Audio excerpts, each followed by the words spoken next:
We're going to run you through how to make intersected letters to be 3D printed here. We're going to open up Rhino, go to Small Objects, Inches. We're going to start off in the front viewport. Type text object and put your first initial. So I'm going to go with T. Go ahead and pick a font that you like. There we go. I'm going to do that bold. We want this as curves. We want to group objects. And we're going to set our text height to 2.5 inches. Then go ahead and hit OK. And we want to place this so that it's approximately centered. So I can use the green axis line. And it doesn't have to be exact, but we're going to get close. I'm going to turn off Grid Snap, turn on Gumball, and slide it over till my arrow lines up with the center there. Click out of front viewport, and we're going to go to right viewport. We're going to do text object again. We're going to make our second initial. Everything else should be the same.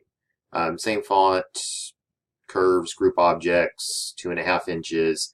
For the first one, keep everything the same. If you want to do one again and try changing things, then go ahead and do that at that time. Click OK. And I'm going to turn on Grid Snap so I get it on the lower axis here. And I'm going to do the same thing again. Turn off Grid Snap, use my Gumball to get it lined up with the center right there. So now, if I move to perspective view, I should see that things are centered on one another.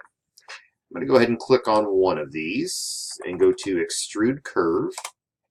Now, before I actually extrude it, I want to make sure I have both sides selected and that it is solid. I'm going to make sure I have O-Snap on. And I'm going to pull it out until it's the same width or same thickness as the other letter.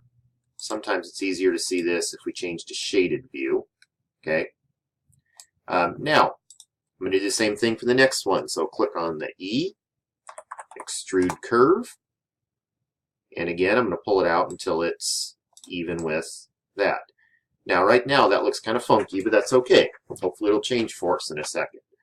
Go ahead and highlight one of the extrusions. Doesn't matter which. And we're going to type Boolean and then click on Intersection. Then it tells us select second set. So I'm going to click on the part that's not selected. Then when I'm done, I'm going to hit Enter. It may take a second, but it'll make it so when I look at it that way, it looks like an E. This way, it looks like a T. This one's not real exciting. Some letters will turn out and be much, much nicer. Now, in the event that, here we go. In the event that you have letters that won't stand up on their own, you can go ahead and put a base on there so that it will stand up. If that's the case, click in the top viewport. I'm just going to do a circle. I'm going to do 0, 0 for the center. And I'm going to make it a little bit wider than my letters are. Go back to perspective view. I'm going to click on that. I'm going to go Extrude Curve. This time I want to uncheck both sides, but I still want solid. And I'm going to set my extrusion distance to negative 0.125. I have to do negative so that it drops down below. And then I'm going to hit Enter. So we can see we have the base, we have the letters right here. Now we're going to have to Boolean union those. So I'm going to click on the first part, hold Shift, click on the base that I just made, type Boolean. Only this time I want Boolean union. Now what that did is that joined this part to that part, and we have one solid piece. If you really want to get rid of the lines in here, you can. You don't have to.